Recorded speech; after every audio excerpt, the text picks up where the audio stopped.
Okay, Okay, but but this this movie? movie? All right. So I guess I will just start talking about Ghost World. So yeah, I chose this because I really just wanted an excuse to rewatch it, to be honest. But yeah, Ghost World. I actually ended up watching that like later, not when it came out. Like I think I was 7 when it came out. I don't think that was an appropriate time to watch that. Yeah, Um, I've never even heard of it until you suggested it. oh really? Yeah.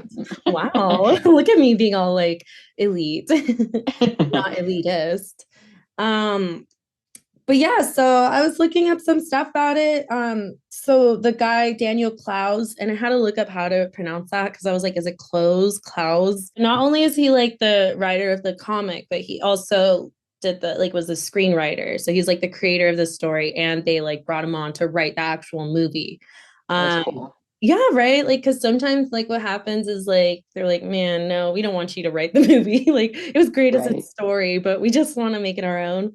Um, and I just thought it was really cool. And like the director, oh, it's Zwigoff, or I think that's the right way to say it. He was like really into it because he had said it had really good dialogue like between the characters, and his wife had started reading Ghost World, and like he was working on other movies, and she was like, "Oh my God, you should totally read this. Like it's super good." And it's true, I read it. It is super good. I hope you read it too. It's okay if you didn't. I totally understand.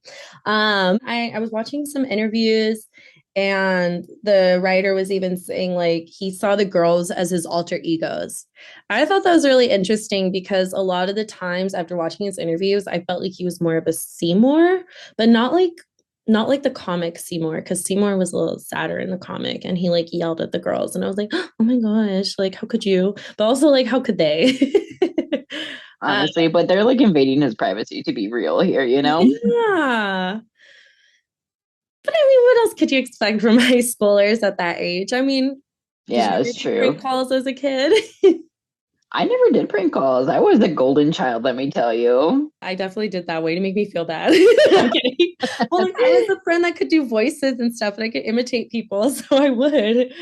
We like my friends and I would like call other people and be like, "Oh, hey, it's this person. Like, I actually have a big crush on you," and like we would stir some What? drama. That's evil.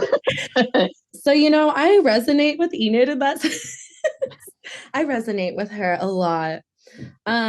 So fun fact, it's funny, like for listeners out there, when I presented this movie to Alex, they were like, "Oh, is this gonna be some Disney Hocus Pocus movie?" Mm-mm.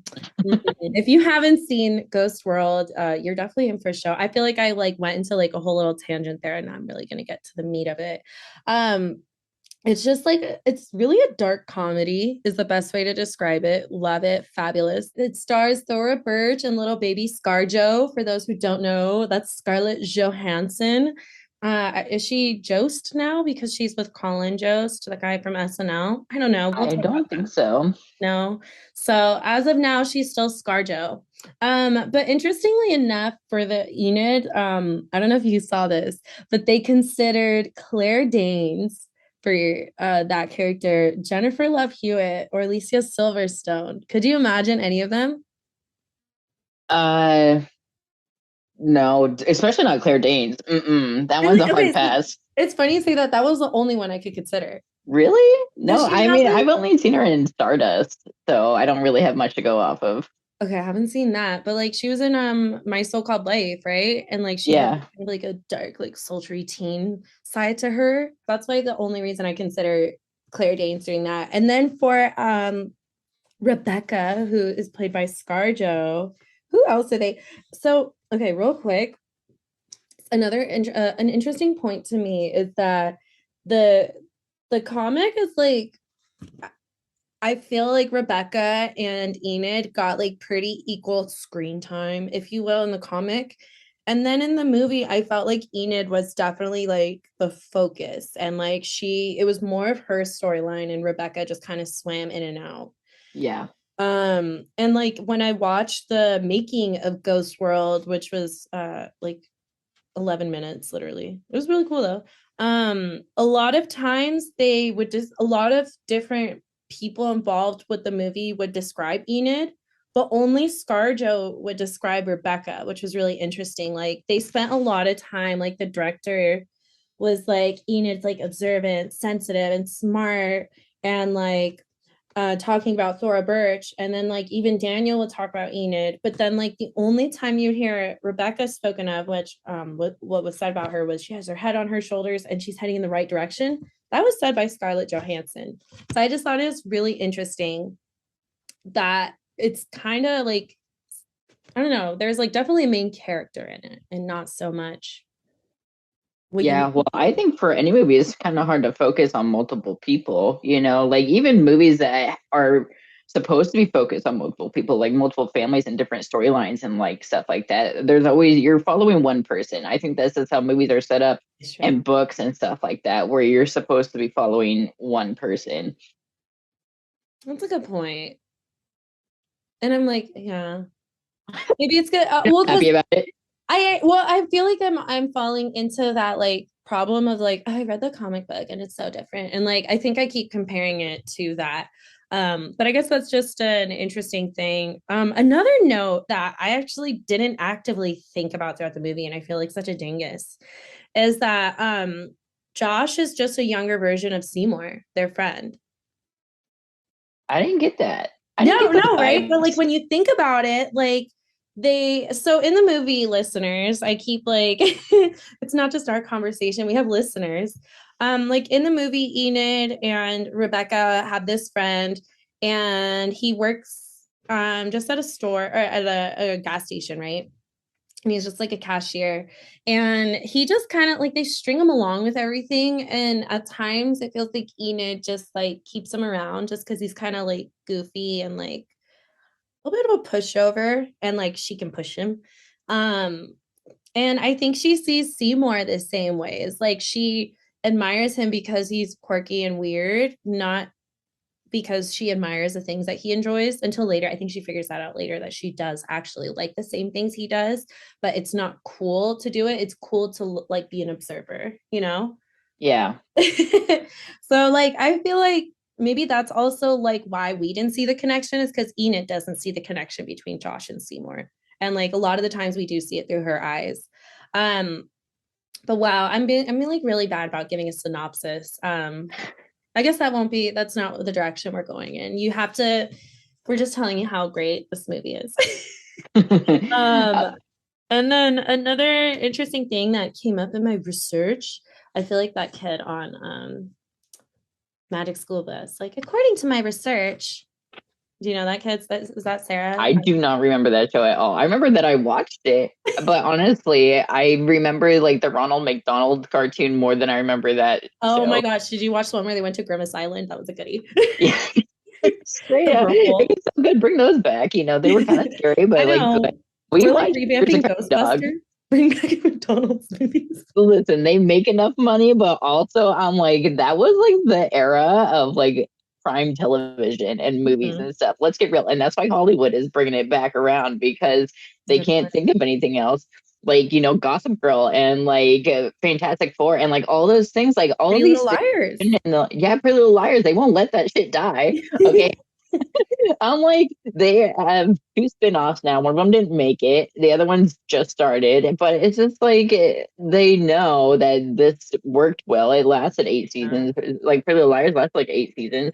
But like it ended like a couple of years ago. And they're already starting something new. And I'm like, that's insane to me that they're just retelling the story again, but to like appeal to the younger audience. Mm. And I'm just like, this is the younger audience. Like Gossip Girl would still go to the younger audience. They just don't have like the social media aspect of it.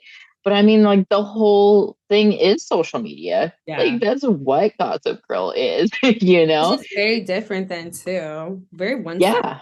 No, it was. But you know what? Like the point of the show, honestly, is that like it's gossiping, it's like these teen emotions, it's like big like scares of like pregnancy and blah blah blah blah, like just teen stuff, Mhm. right? And teen emotions. And like that comes back Like that's always going to be there no matter what. Like those same emotions are always going to be there. They should be appearing to every single one of the audience members anyways, regardless of social media aspects to it. So on that note, if they were to recast Ghost World now, like you got me thinking, who would be Enid and who would be Rebecca and who would be Seymour? That's the other thing too. Okay, Could so you? It'd be I've a very noticed. different movie. Yeah, 100%. So, Yeah. like, what I've noticed recently, okay, is that newer movies and shows, like, we don't have, like, this generation doesn't have, like, a set group of people. Who they cast in Hollywood for these big movies are people that we've known forever. They don't Mhm. have, like, a new group of people. Like, let's go back to, like, late 90s, early 2000s. Like it was like Sarah Michelle Gellar and like the same like five people, like Freddie Prinze Jr., like I'm just naming the Scooby Doo cast, but they were in everything, honestly. Yeah. You know what I'm saying? Like it's the same people over and over again. And like Julia Stiles, like all of Yeah. them were in the same boat all the time. And like this one doesn't have a generation that we connect to, and then I don't even think like our generation had that set group of people Uh, either. okay, I hear what you're saying. We don't like you're saying this generation doesn't have like a brat pack. Yeah.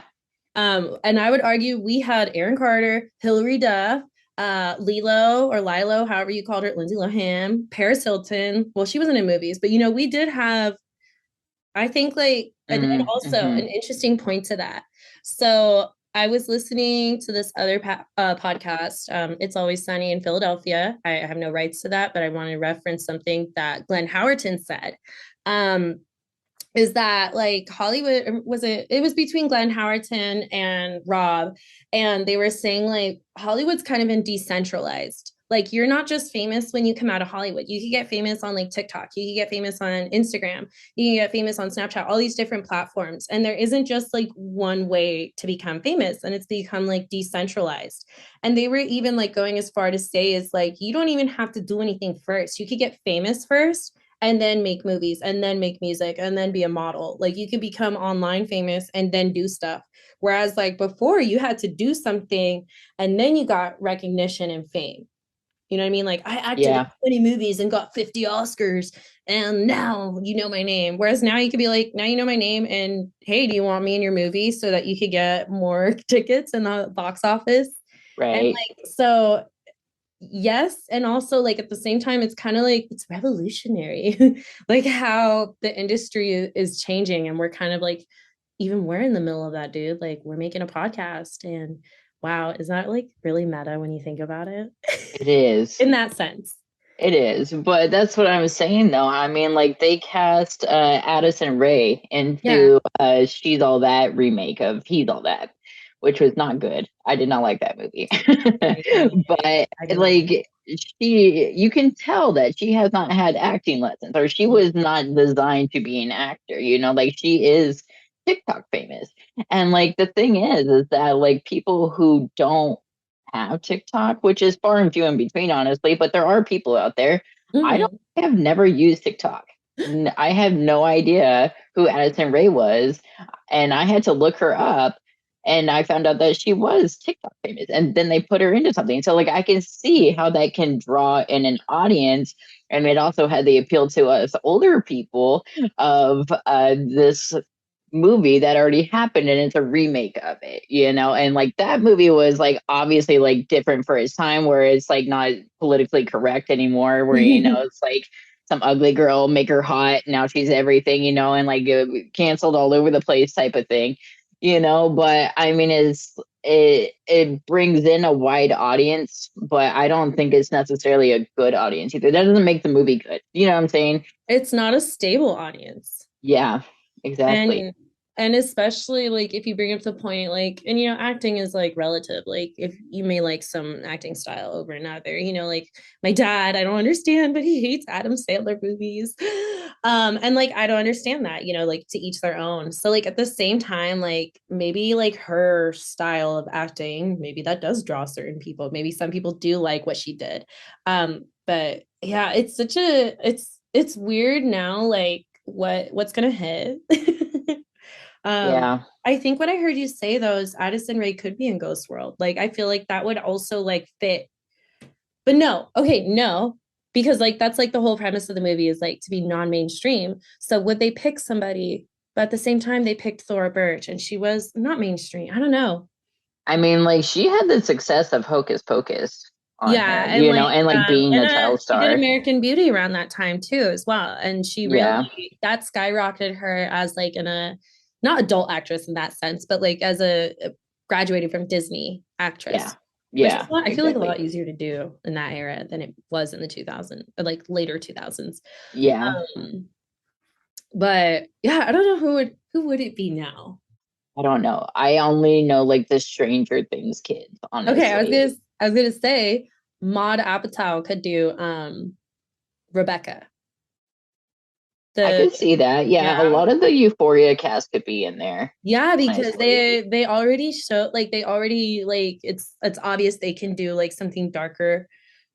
But who would be Enid? Enid is such a and that's the thing is whoever embodies that character makes it their own. Because like Thora Birch's Enid is a little different from the comic book and just less responsible. Um and like yeah, she's just definitely less in the comic she's more responsible and like she's actually more like Beckham that's like on her stuff, has a job, like, gets a job by the end, is ready to go to college.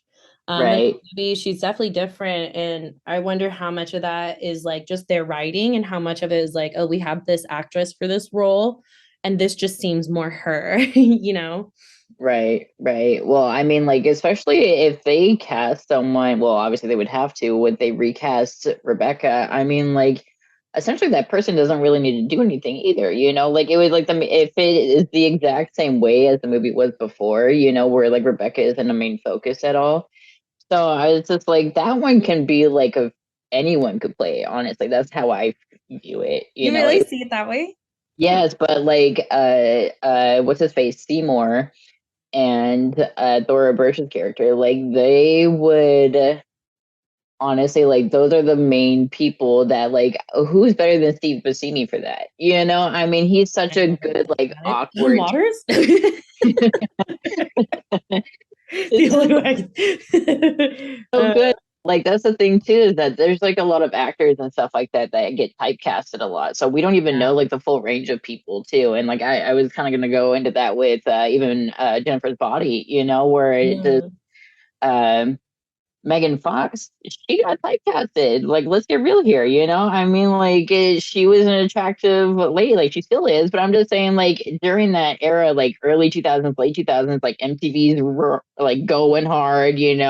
Everyone's in this like Jersey Shore type of mindset, and like we're just not advanced as we are now, or woke, or whatever the heck you want to call it. Yeah.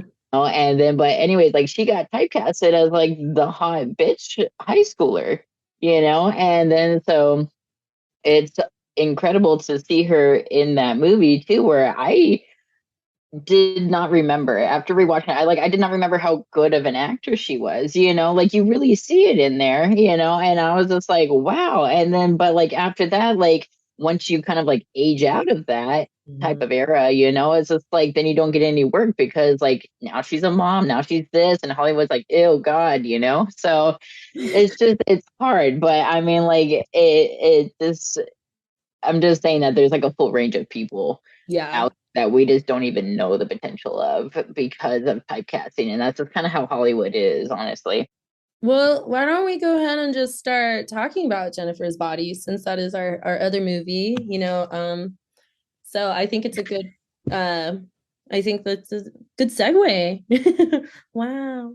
Yeah. Okay. So my movie this week was Jennifer's Body, and it came out in 2009. And it's about Megan Fox being Wow.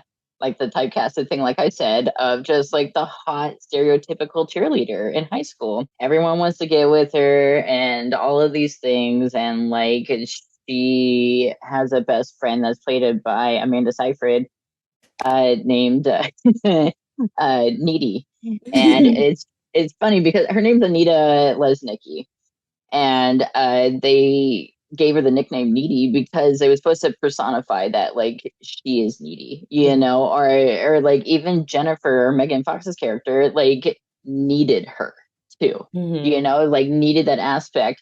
And but We're anyways, like like the codependent. Let's be real. like straight up, like it goes into that too. Like if you haven't watched this movie yet, that's on you. But it's a gem. But like at the end, okay, like Needy goes and kills Jennifer. Okay, that's the biggest spoiler of all time. But you, like I said, if It's you been haven't on watched it yet, TikTok that's on already. you. Yeah, it's been like so long. Okay, get with it, people. But Mhm. anyways, so like at the end, Needy goes into Jennifer's house to kill her because essentially what the movie's about is that Jennifer gets sacrificed by this band to so the band can be popular.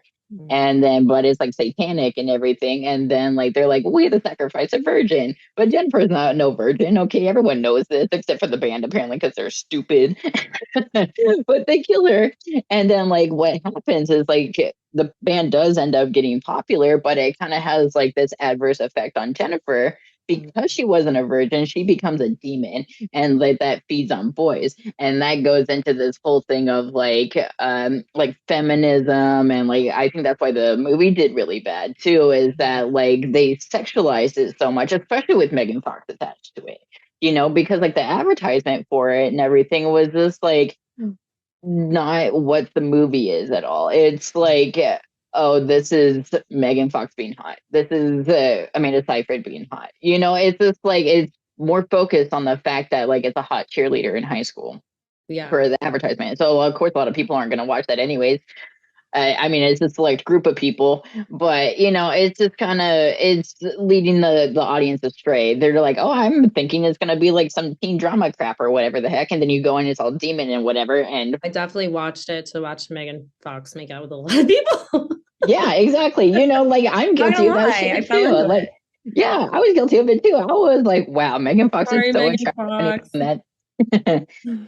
And then so, anyways, but as I was saying originally, is that Needy goes in and kills Jennifer, Mhm. and then what happens is that there's this scene that is so beautifully done. I can't even describe to you how beautiful it is. Where Jennifer has a BFF necklace Mhm. on, and obviously Needy has a matching one.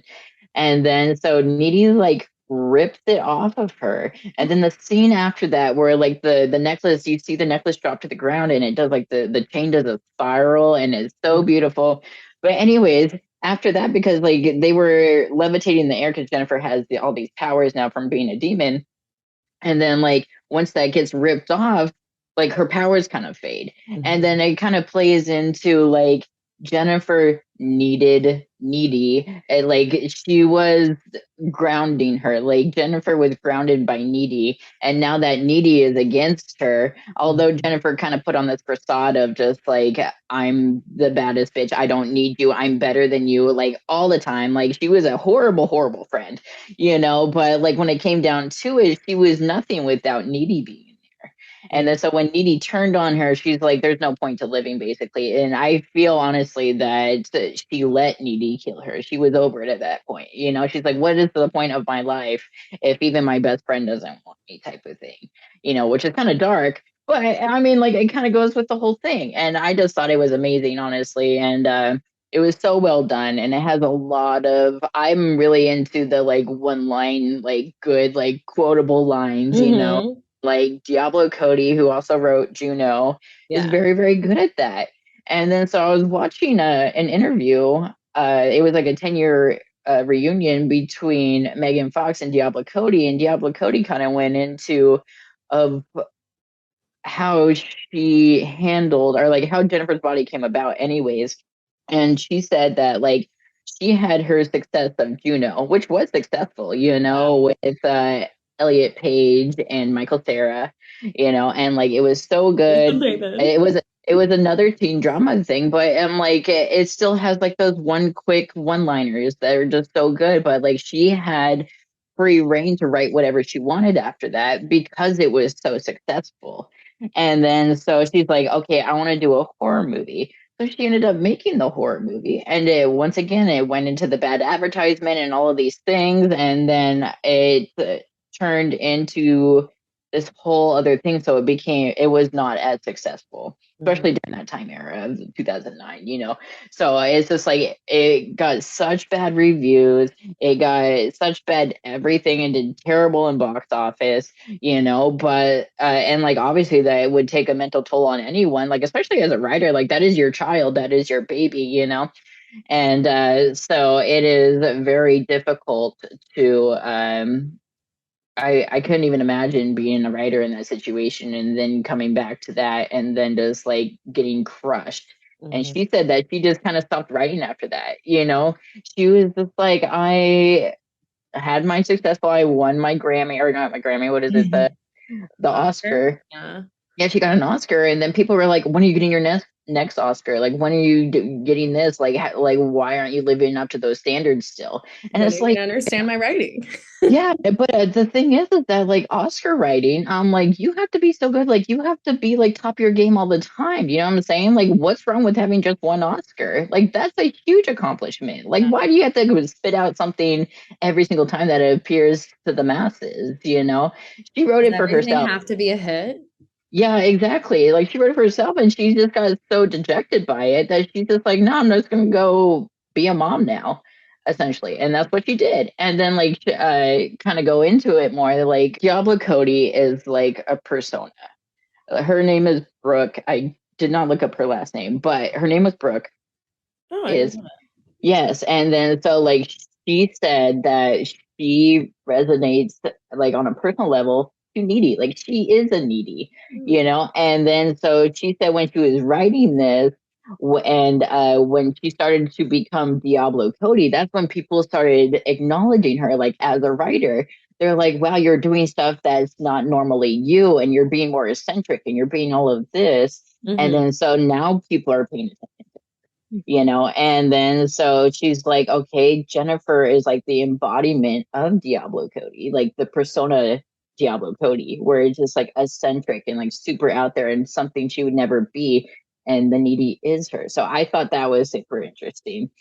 And another thing I found that was interesting was that I don't know if you noticed, but like throughout the whole movie, well, the bandmates they had like that moon tattoo on their necks, and I was like, when I was watching this, I'm like, I know this is something, I just don't know what it is, and so obviously I looked it up, and what it is that the moon that they sacrificed Jennifer during was that crescent moon, and Huh. right after that when it like shows because like they needy and Jennifer have like this weird connection where like needy like always knows what Jennifer is up to, and Yeah. I don't even know what it is, but like they have like some sort of like intense connection. It's the necklace, man. They're connected. You're right, it's the It's the necklace. necklace. Yeah. Everything you're saying is just like there's perceived power in the movie, and then there's like magical power, like the demonic Hmm. stuff. And like a big part of the like perceived power is, like needy being like the less popular one and Jennifer being the popular one. That's like a perceived power, right? There's like the actual magical power that comes from like the like, let's be real, the van rape scene and sacrificing Jennifer's body. Which has like way more like metaphors, like the more I think about it.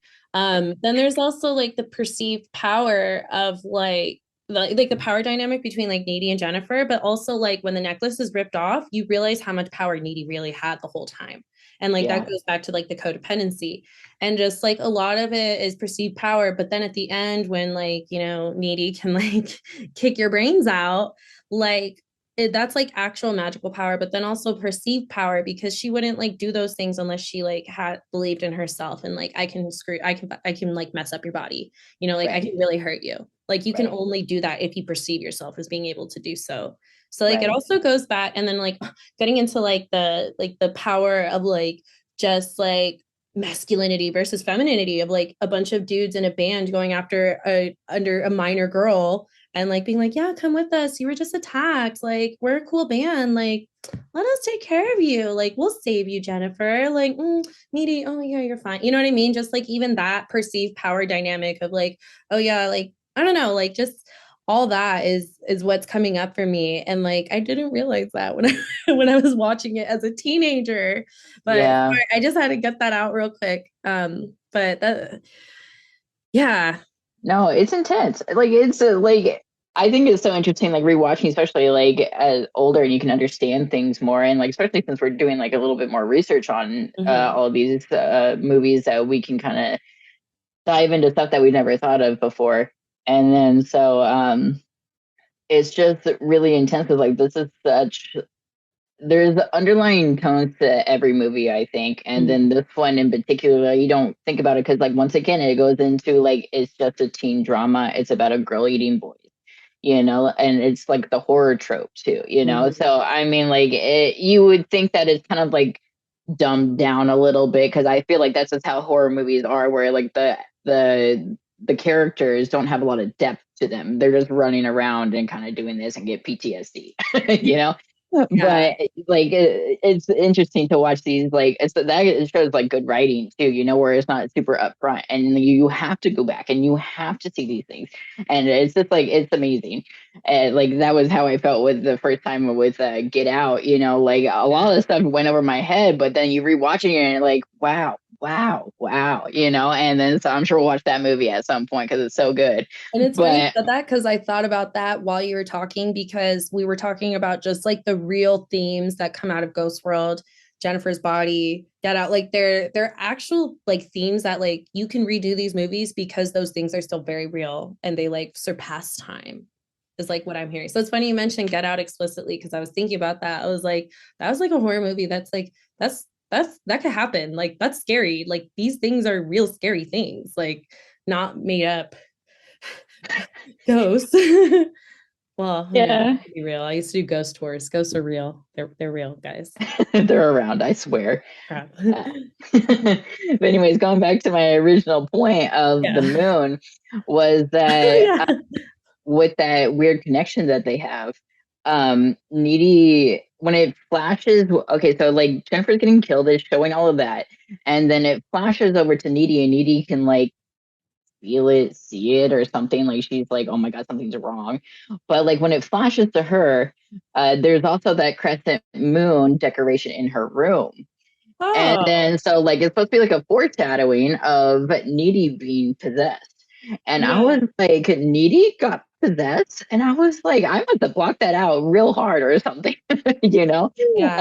And so and then I thought about it more and I'm just like, that explains a lot because she did change her whole demeanor. And I just thought it was because like she's like came into her own essentially. It was just like, I am strong. I am this. I already killed my best friend. Like I had to. It wasn't necessarily like a bloodlust thing that came out of it, but it was just, you know, she's just stronger now, and she Yeah. was getting righting the wrongs essentially. But like, it makes a lot more sense that she did get bitten by Jennifer, Hmm. and so like Jennifer's a succubus, and then so if she gets bitten, like even a little I think she bitten, was scratched a bit. Yeah. she had to have get like gotten some of her powers, She and like did. She said it at the end, didn't she? yeah, yeah, Okay. exactly. Because she levitated out of the asylum to escape. And Yeah. I'm a she was kicker. getting those powers and stuff like that. So that leads me to believe like there could have been an extra movie. There could have been sequels to this because I mean, like now there's a succubus going around, even if it's a partial succubus. So like, does Needy need people now too? It's gonna be called Needy's Needs. But just to kind of round it out, I think what's our next movies?